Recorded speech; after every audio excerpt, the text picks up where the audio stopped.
safety or your security? Well, I'm going to help you get some of those questions answered today.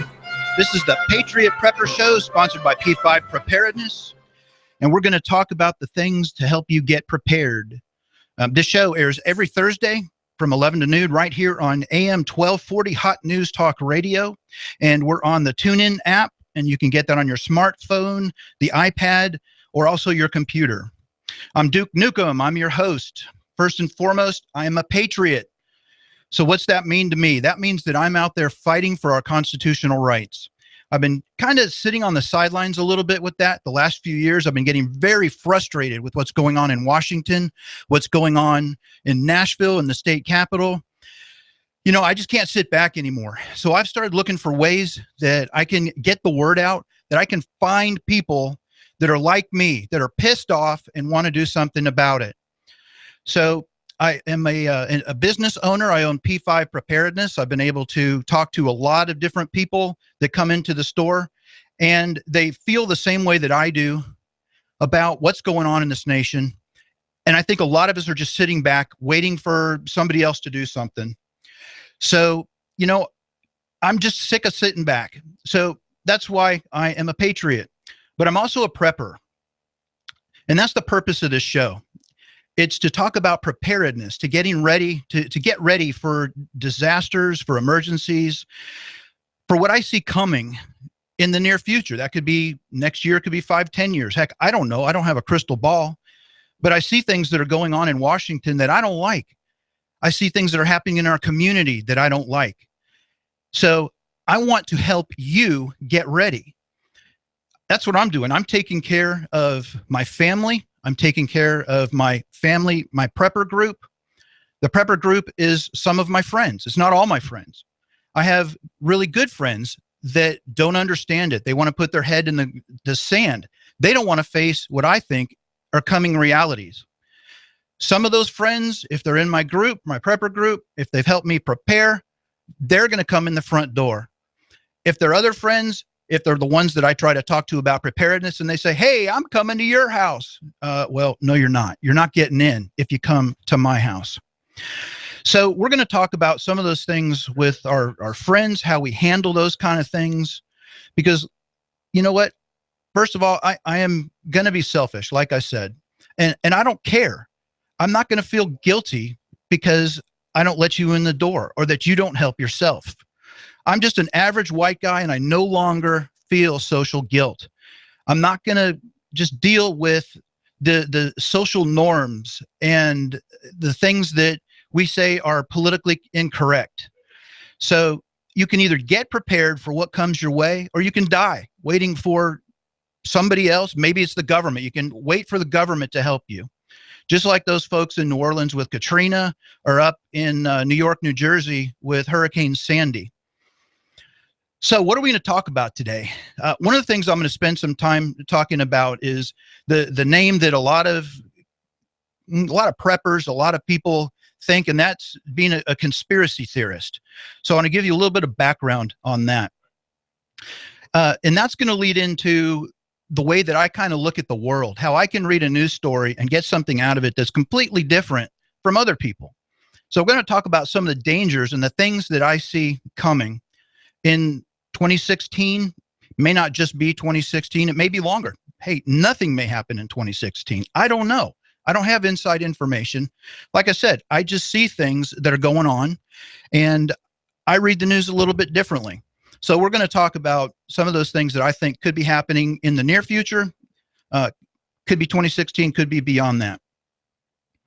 One of the things that I think is most important, and you know, I don't just talk about gear on the show. I could do that. I could talk about what kind of fold-up fishing pole you need for your backpack.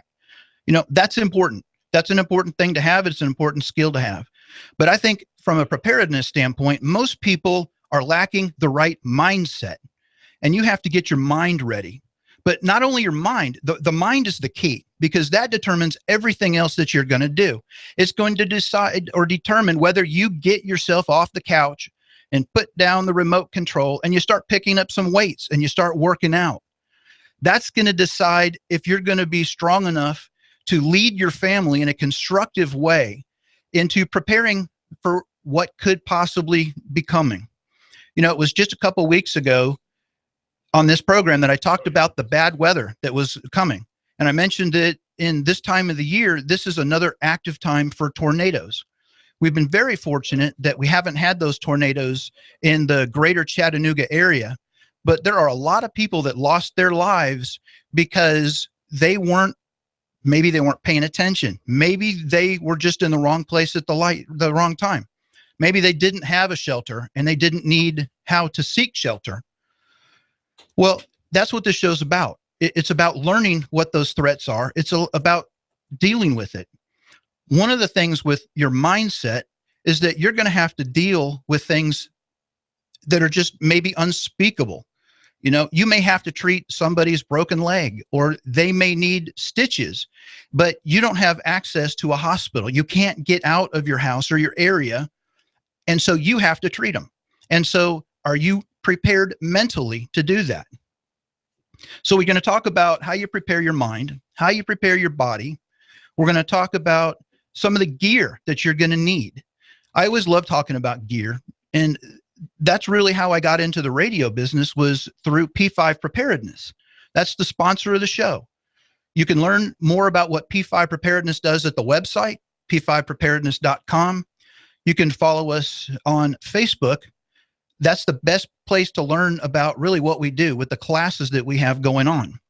P5 Preparedness is located on it's the corner of Panorama Drive and East Brainerd Road.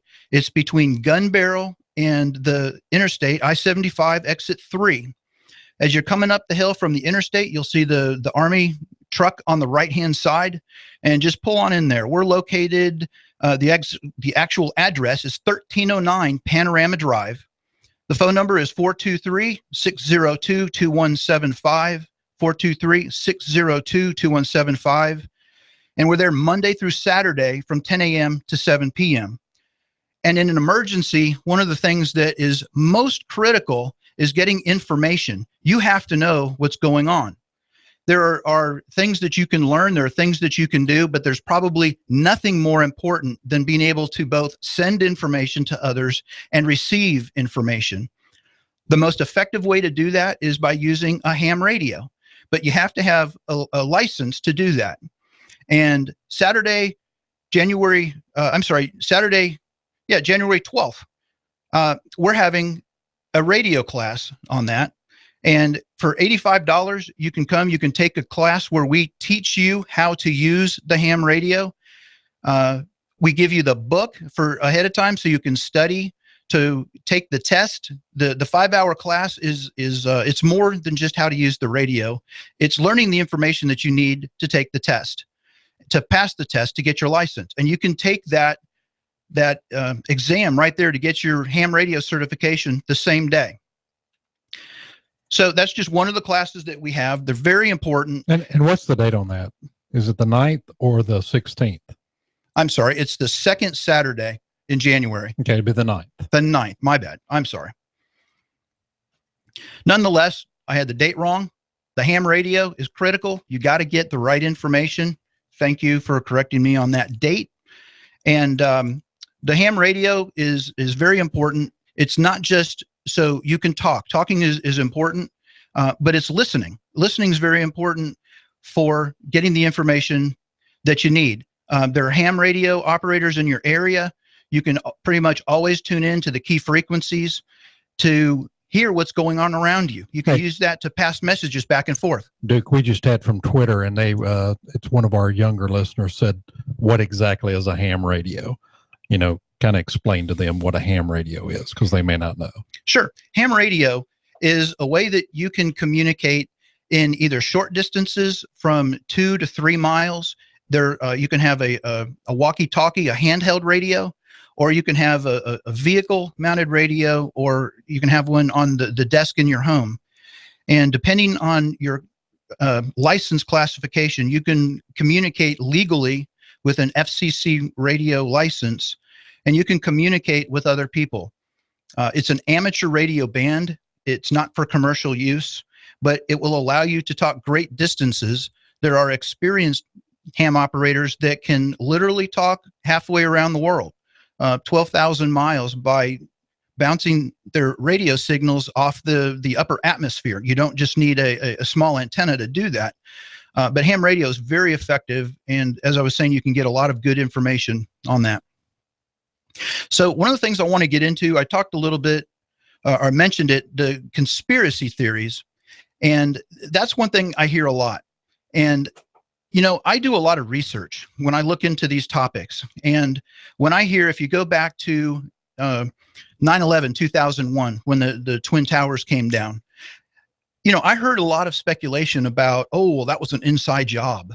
And, you know, I've made comments to that as well, because there are things that I have read from people that are a lot smarter than I am that just don't make sense. And so I don't know for a fact, you know, it's called a conspiracy theory. And, you know, as a theory is, it's a scientific definition. It's basically an educated guess. And that's what they do in science. They come up with a theory. And so a conspiracy, that's a group, you know, conspiring to do something maybe behind closed doors. And so I see things that like I said, they just don't make sense. So I want to do a little bit more research on that. But I have a little bit different point of view than a lot of people. I am an Army veteran. I served overseas from 1990 to 1994. And as a soldier, I experienced a lot of things, events. I saw things that opened my eyes to what our government is capable of. As an Army veteran, I mean, that goes to today. You hear about the rules of engagement that our soldiers overseas have, where they will see a threat. They'll see somebody carrying an AK-47, but they're not threatening anybody with it, so they can't do anything. They can have the weapon pointed at them, but they can't shoot first. They have to wait until they're fired upon. That's just silly. And so one thing that I learned in the military was that there's a significant difference between the truth and the official story. The truth is obviously what happened. Something happened, you know, but it may not be exactly what's reported. It could be something like a helicopter crashing in 1993 in Bosnia, in hostile territory, where we officially or publicly don't have any troops operating. But the official story, as reported by the Stars and Stripes newspaper, is that helicopter crashed in Italy on an American airbase while performing a routine training mission. You know, that's just a hypothetical situation, of course. So I've learned to look at things just a little bit differently. I have a different point of view. I remember Ronald Reagan said, trust, but verify. Yeah, you know, you take somebody's word for it at first, but before you act on that information, you look into it. You find out that the person is telling you the truth. You know, I hear that Islam is a religion of peace, but I see Islamic terrorism occurring all over the world. And so, being a religion of peace, I'm a Christian. You know, I am a believer that Christianity is a religion of peace. But, you know, we have this history of the Crusades and things like that dating back a long time. But so Islam being the religion of peace that it is, I want to learn more about it. So where do I go? Well, I go and I buy a Quran. And I learn that from reading the Quran, that it's an all-encompassing political ideology, that it's not just a religion. That's even a small part of what Islam is. And that it has a 1,400-year history of conquering the Christian world, where Christianity is eventually completely banned.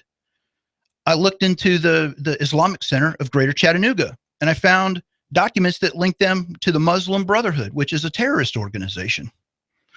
So, you know, I listen to politicians who publicly say they are opposed to specific legislation, but then you read later that they voted for the exact same bill that they were railing against, or maybe they are building their political campaign on their opposition to that bill.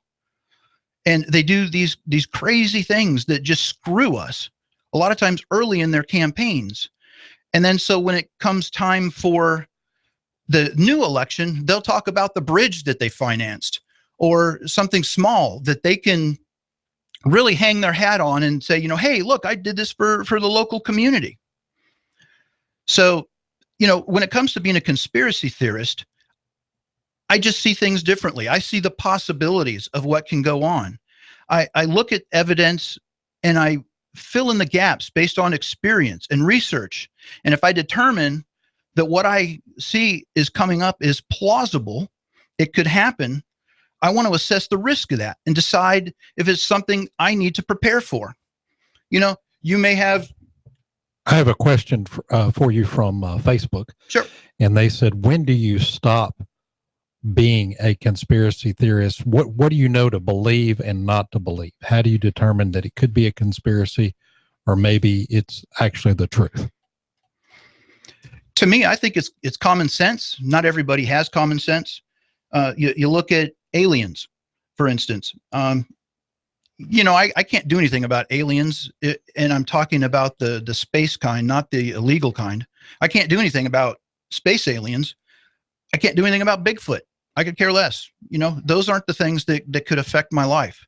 An outbreak of rabid zombie squirrels, that could be horrible. So that's something that I would look into. I look at the plausibility of it. Is this something that could happen? Well, zombie squirrels probably is not going to happen. I'm sure it's probably not too life-threatening, but I may buy an extra glue trap or something for the zombie squirrel. I want to look at some of the things, and you know, we're going to move into some of the predictions that I think, and they're not necessarily predictions. They're more like threats that could be coming up. And one of the things that I see is I'm looking at the Middle East and what's going on in Syria. And, you know, there's a whole lot of crazy things that are going on over there. You know, I read a story the other day that was talking about, well, we've agreed to let Assad, we, the U.S., have agreed to let Assad stay as president of Syria. Well, then 3 days later, Russia came out and said, no, that was never discussed. The U.S. never asked us to have Assad stay in Syria. Well, I think you've seen that we have troops over there as advisors or whatever you want to call them. But Russia was sick and tired of seeing what was going on over there. Was the U.S. serious about fighting ISIS? Were they serious about removing Assad? And so Russia, being an ally of Syria, Bashar al-Assad, the president of Syria, asked Russia to come in with troops and airplanes. And so ISIS had a real enemy, somebody they really had to watch out for, and that's Russia. Russian troops came in. I read just this morning that Russia has announced that now China is sending 5,000 special forces troops to Syria to help fight ISIS. So what we have here is we have Russia and China are allies with Syria. And apparently Syria is an enemy of the United States. And so by the old adage, the enemy of my enemy is my friend, I think now that we're facing a possible war with Chinese troops and Russian troops against U.S. troops. It's a possibility. This could be just a small thing. It could be in Syrian territory. But a lot of the things that I'm reading are suggesting that Russia and China are really about 10 years away about facing a war with the United States. A war like that with Russia, it could turn nuclear. Russia has threatened to use nuclear weapons. They stated just yesterday that the missiles that they're using in Syria can be equipped with nuclear weapons. You know, that is very serious. It used to be in the 50s and 60s, there were a lot of people that were building bomb shelters. They're building them in their backyard for fallout because of the threat of nuclear war. Well, I've heard people that have said that we're at a greater threat of nuclear war now than we were during the Cold War or during the Cuban Missile Crisis in the early 60s. And we live in an area where we have nuclear power plants. So is that something that you are prepared for? Have you taken that into consideration? That's something that everybody needs to do. You need to think about what your plan is for dealing with nuclear fallout. You know, it might be a small thing, but it's something that could cost you your life. You know, many people don't go outside because of lightning. When there's a storm, because the fear of getting struck by lightning. Well, my gosh, there are 38 to 60 people per year that die from getting struck by lightning. That's a very small threat. Well, so is getting, you know, in an area where there's nuclear fallout. So that's something that you need to be prepared for.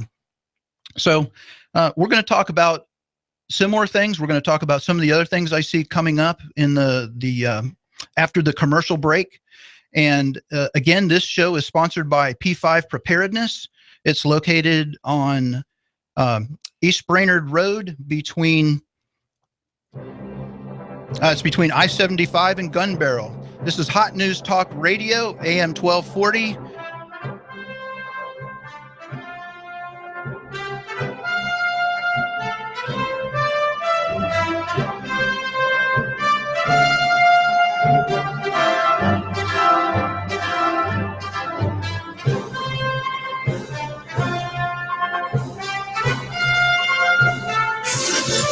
Give us 12 minutes and 40 seconds. We'll give you Chattanooga and the world.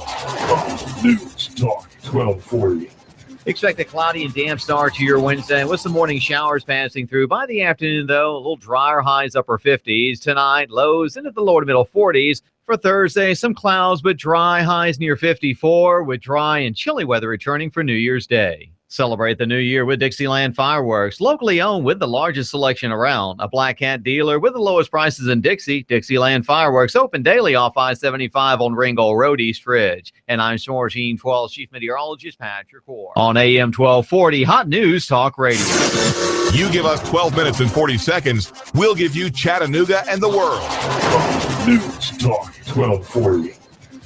Save up to $10,000 right now. That's right. You can save up to $10,000 on your purchase of a new Chevy, Buick, GMC, or Cadillac through the end of the year at Ledford GMC Buick in Cleveland. And get a $1,000 gift card if you purchase a new vehicle now through January 4th. At Ledford GMC Buick Cleveland, it's our biggest event of the year, the Model Closeout Event. And you could use $1,000 to help pay Santa off. Don Ledford Chevrolet in Cleveland is the fastest growing Chevy dealer in the Tennessee Valley. It's tool time at Don Ledford. Purchase any new truck or SUV by the end of the year and get your choice of a chainsaw, circular saw, jigsaw, gas yard tools, and more. If you want a real man's truck, then hop into a Sierra or Silverado. All offers are compatible with $1,000 cash back. There's over 30 programs that allow you to save up to $10,000 during Don Ledford's biggest event of the year. Save big now during Ledford's Model Closeout Event from Ledford GMC Buick in Cleveland. Don't miss it. You have an event coming up for the holidays, or maybe it is your daughter's wedding, or maybe just a church or office party, then you need to select Choo Choo Barbecue. That's correct, Choo Choo Barbecue. Whether you like pork, chicken, or beef, oh yes, Choo Choo Barbecue with their savory rub flavor. Oh my goodness, it's making me hungry right now. You add in their delicious smoked aroma, and you have set the table for a perfect meal with Choo Choo Barbecue. That's right, Choo Choo Barbecue. Why don't you give them a call right now? 423-843-9554. That's 843-9554. Call 423-843-9554. Choo Choo Barbecue. You know where it's located, off of Hickson Pike, right there at the Valley Brook area. Don't kid yourself. Your stomach is already on the way. While politicians debate climate change and taking our guns, they leave America vulnerable to disaster. You need to act now to keep your family safe and prepared. Do you have an emergency plan? Do you have long-term storage food? Do you have the skills and mindset to survive a disaster? If not, what are you waiting for? Call P5 Preparedness right now, 423-602-2175. Do you honestly think the government is going to help you? If you do, you are wrong, dead wrong. Don't get caught unprepared.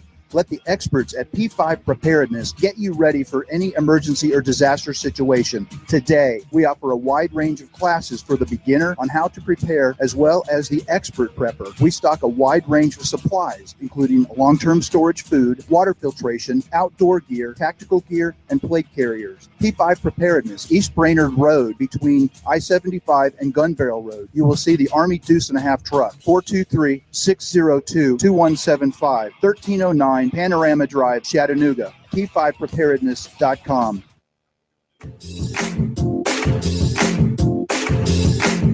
Hot News Talk 1240.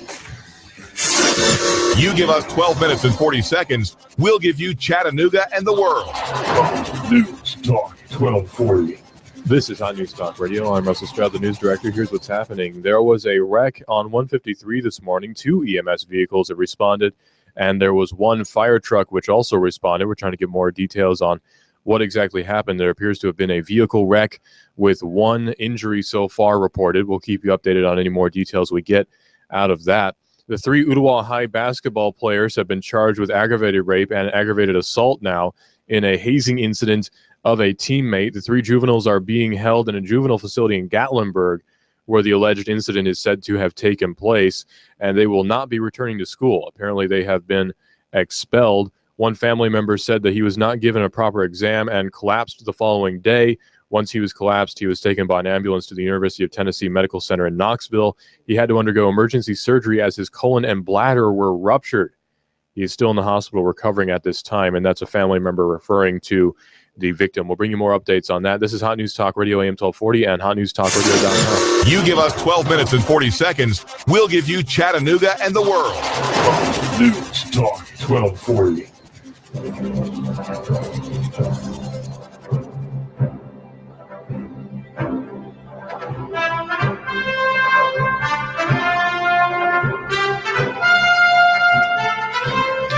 And we're back on the Patriot Prepper Show here on AM 1240 Hot News Talk Radio.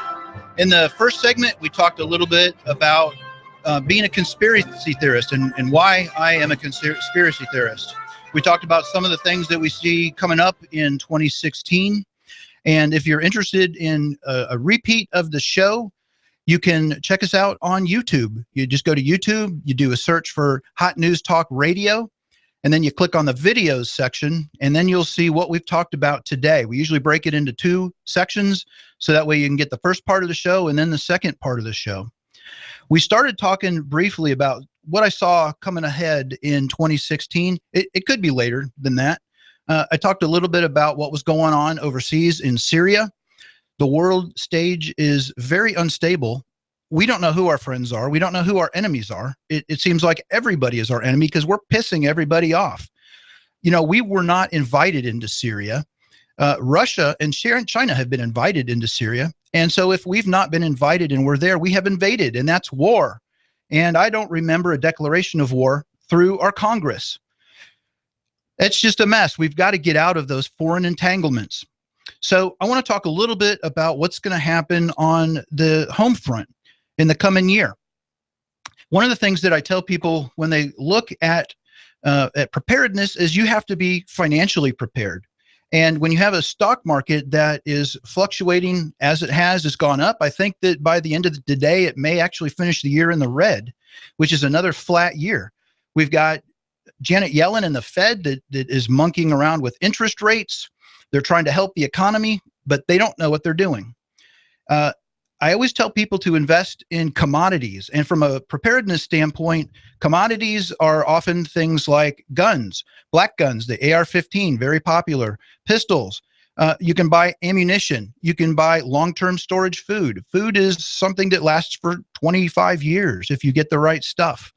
And those are the commodities most common in the preparedness world. But one of the things that also, you know, if you're not a prepper, gold and silver prices have remained very low. You know, those prices may have been manipulated for a variety of reasons. But from a preparedness standpoint, gold and silver is a safe investment. You're going to be able to hold on to that unless gold is outlawed and confiscated like it was, you know, during the early part of the last century. You know, but that was part of currency manipulation, but that's above my pay grade. But one interesting thing about gold and silver, especially on the silver front, is that the silver producers have curtailed their mining activities by 5 to 10%. So that could actually lead to a little bit of a shortage in silver. Also on the home front, I think that we're definitely going to see more executive orders. We haven't seen that many that have truly affected the preparedness community, but we've heard about gun control, that President Obama is going to do something about it on his own to close the gun show loophole. Well, you know, that's not a loophole. That little loophole, that little problem there is called federal law. That's law that was passed by Congress, signed by a previous president. It's law. So I don't know how they're going to do away with this little thing, this little problem, legally or lawfully. I guess that's a better way of putting it. On the way of more executive orders, I think you're going to see some kind of internet kill switch, because the non-mainstream media is really getting the word out about what's going on, and they don't like it.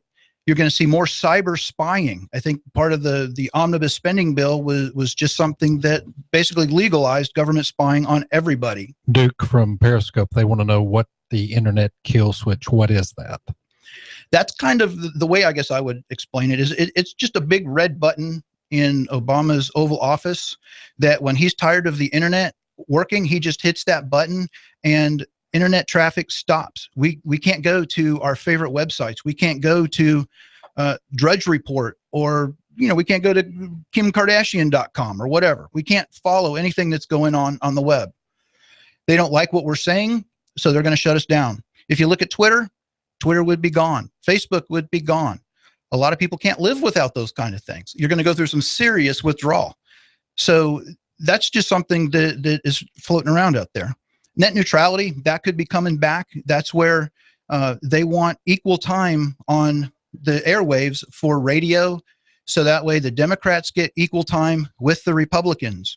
Well, how many Democrat talk radio shows do you know of? There are none. AM talk radio is dominated by Republicans, mostly conservatives. What they want to do is they want to shut down our point of view. So you're going to see executive orders. You'll see other attacks on the Constitution. I mentioned the gun control initiatives with the president, the executive orders.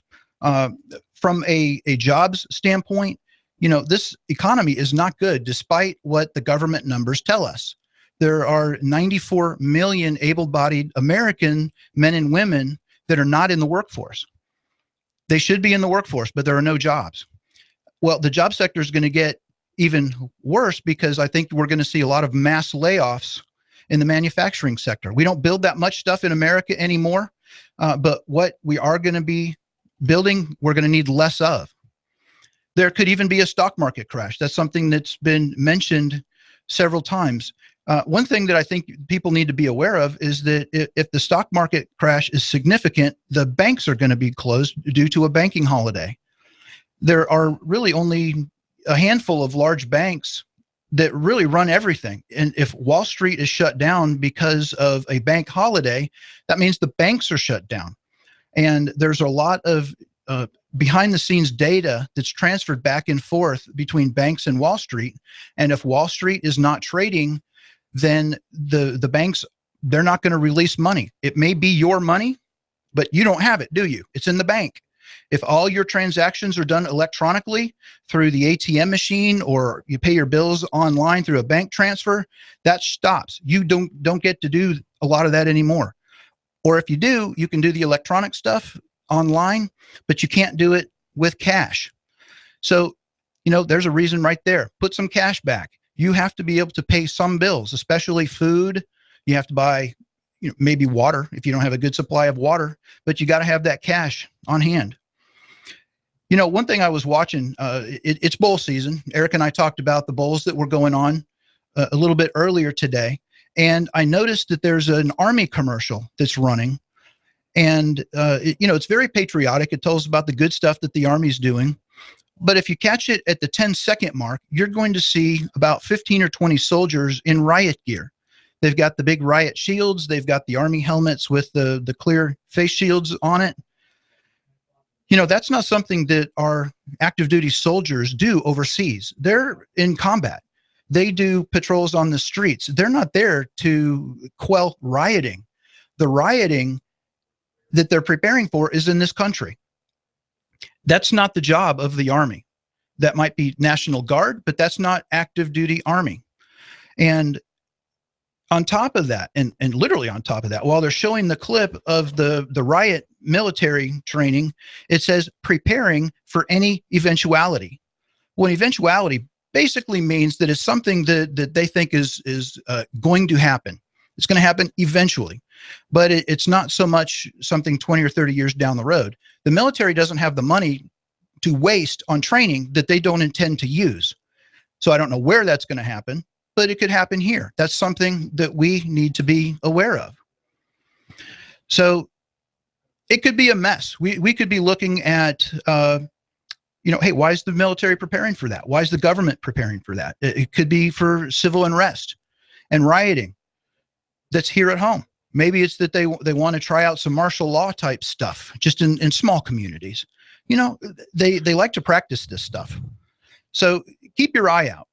You got to be aware of some of those things. And, one thing that always amazes me is how quickly some of these I don't know, I'll call it an opposition group, but how quickly they can get a riot going or they can get demonstrations going. We don't see conservatives out there on the streets rioting about stuff. We're not shutting down malls in protest or airports in protest. But maybe we should. Maybe we should become some community organizers so that way we can organize our thoughts and we can really start letting Congress know in an organized way that we're really pissed off. We don't want to deal with these things. I guess deal with it isn't the right word. We don't want you to violate the Constitution. That's really what it boils down to. Well, I want to move on a little bit. We've talked about some of the things that could be coming. In the first segment, I talked about a nuclear potential with fallout, some things like that. We talked a little bit about financial stuff, but I want to get to the real core of what this show is, and it's based on preparedness. And how do you prepare your mind? How do you prepare your body, your family, things like that? Those are important things that you really need to think through.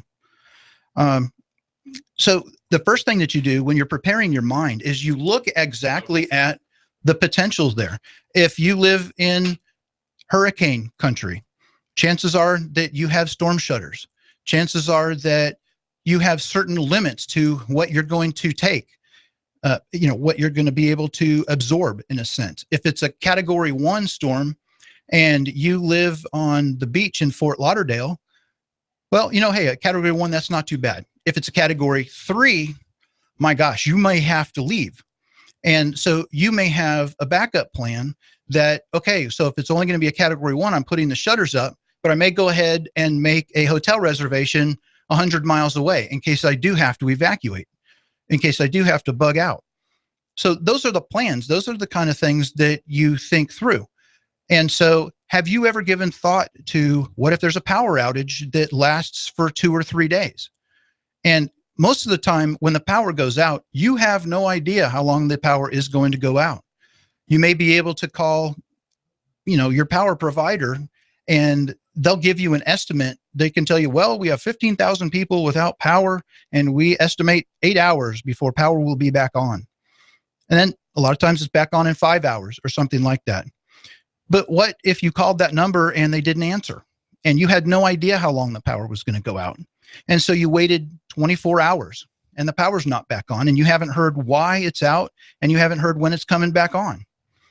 Well, by that time, you're about at the end of your refrigeration. Your freezer stuff is starting to thaw. So what's your backup plan? Do you have alternate power? Do you have coolers that you can put your food in? These are the things that you need to think through. One of the things in some of the classes I teach on preparing for this stuff is to do a grid down challenge. You pick a weekend and you say, okay, Saturday for 12 hours from 8 a.m. to 8 p.m., we're going to shut the power off in the whole house.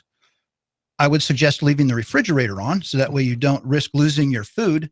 I mean, this is practice. This isn't the game. This isn't actually real life here. We're practicing. So let's leave that refrigerator on. A lot of you have medications, for instance, that have to be refrigerated.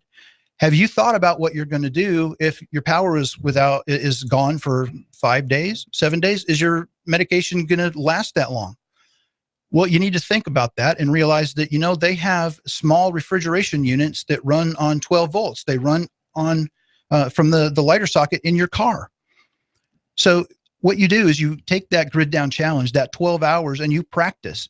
Are you able to stand the heat that's coming through your windows because it's 100 degrees outside in August or in December? Well, this isn't a good December because it's been 75, but let's say it's February and it's 12 degrees outside and you've planned that day for your grid down challenge. Are you going to be able to stay warm? That's something that's very important. Not only are you going to stay warm, but are your water pipes going to stay warm? Are they going to stay above freezing so you don't have mass damage in your house? These are the important things that you need to think through. You need to plan for. So the grid down challenge is a great way to do that. It's just a little bit of practice. How are you going to prepare your body. Are you overweight? Are you a diabetic? Are there different things that you can do? If you're a type 2 diabetic, there's a lot of you that can lose the weight and get off being a type 2 diabetic just by losing the weight. Your hands, from a body standpoint, in the preparedness world, your hands are so critical. Are you an office type that just has real soft hands like I do now from being an office guy for 20 years? But, I know how to use gloves. I have strong hands because I've worked with different ways to strengthen my hands. A lot of you are in the car right now. You could be doing finger exercises on your steering wheel, or you could have a stress squeeze ball. You can have little things to strengthen your hands and your grip. And that's going to be really, really important. You may not think so now, but you've got to be able to work your body. Push-ups, sit-ups, calisthenics, walking. There are a lot of things that people that are somewhat immobile that you can do that are not going to hurt yourself. I always tell people, hey, I'm not a doctor. I'm not a physical fitness guy, like as in your personal trainer. So talk to the professionals, talk to your doctor to see what they say that you should do. But you have to start somewhere. You always start somewhere. Don't be afraid to start, because you know what? Hey, this could kill you. If you're not strong enough mentally, if you're not strong enough physically, if you don't have the family bonds, and your family is beyond just your relatives. I have, in my family, I have good friends. And then again, I have people that I'm related to that I don't really consider family. They're not getting into my house. I don't care if they're my family. If they're not going to help me to stay alive, then they're helping to kill me. And my responsibility is to take care of my immediate family. And that's me personally. You may feel different about your certain relative. That's up to you. So you have to take care of them. You need to man up and be the man of the house and the man of the family and take responsibility and do these things that are somewhat unspeakable. You have to think about that. So some of the things, probably the last thing that I want to talk about, this is the time of the year to do it, is the old-fashioned New Year's resolution. And there's things that you can do from a preparedness standpoint that will really help you quite a bit. And if this is the only time of year that you get the mental toughness to do these kind of things, well, that's great. Most people don't stick to their New Year's resolution. When Eric and I were talking earlier, we were talking about the last New Year's resolutions that we kept. It happened to be the same one, is that we're not going to make any more New Year's resolutions. And so, hey, I've stuck to that. But that doesn't mean that I can't start a diet today or yesterday. That doesn't mean I can't start doing some exercise. And, we have bad habits that we do. Some of us smoke cigarettes or other. We drink, and maybe it's that we drink too much or too much of the wrong stuff, or we do illegal drugs. Maybe we have a prescription drug problem. We're on painkillers that we've never told anybody about. Or it could be just something as simple as biting your fingernails. Biting and fingernails right now is maybe not that big a deal. But when you're in a survival situation where you're getting less nutrition and you're more prone to infections, having fingernails is going to help protect your fingers. That's something that's very, very important. Now, one of the things that I have gotten into the trap of pretty much my whole life is that I really, really like soda. I really like Dr. Pepper. That's not good for me. That's chemicals. I've read all the bad stuff about sodas. I think I read something one time that if I was actually to eat the physical amount of sugar that's equal to a can of soda, which is about 42 grams of sugar, that if I try to consume that, I would die. My body is not meant to consume that much sugar in one episode. And that's just a 12-ounce soda. That's not the 48-ounce soda that I like to get over at the convenience store. But they put chemicals into your sodas that will counteract the negative effects of the sugar. Well, that just doesn't make sense.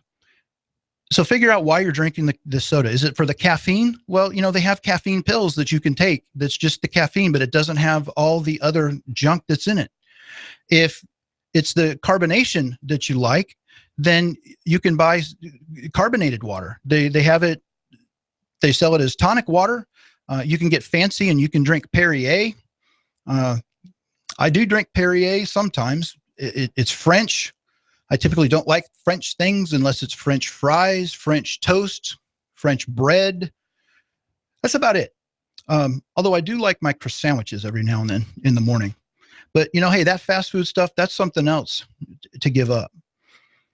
The best exercise routine, the best way I've ever lost weight, it's very simple. Eat less and exercise. Give up the French fries. Give up the soda. Find alternatives to those kind of things. And you're going to be so much better off. I think that a lot of people that end up, I say end up, but they just sit on the couch all day watching college football or watching reality TV. Man, you're hurting yourself. And a lot of it may be the physical and mental, I don't know, the bonds that you have, the binds that are keeping you there, where, those sodas, that caffeine, the sugar, it is so bad for you that it really hurts your mind, where you can't really do what you need to do. So, you got to prepare. It's time to get off the couch. It's time to do things that you need to do. So this has been the Patriot Prepper Show, sponsored by P5 Preparedness. Come by the store. Check us out at p5preparedness.com. This has been Duke Nukem on Hot News Talk Radio, AM 1240.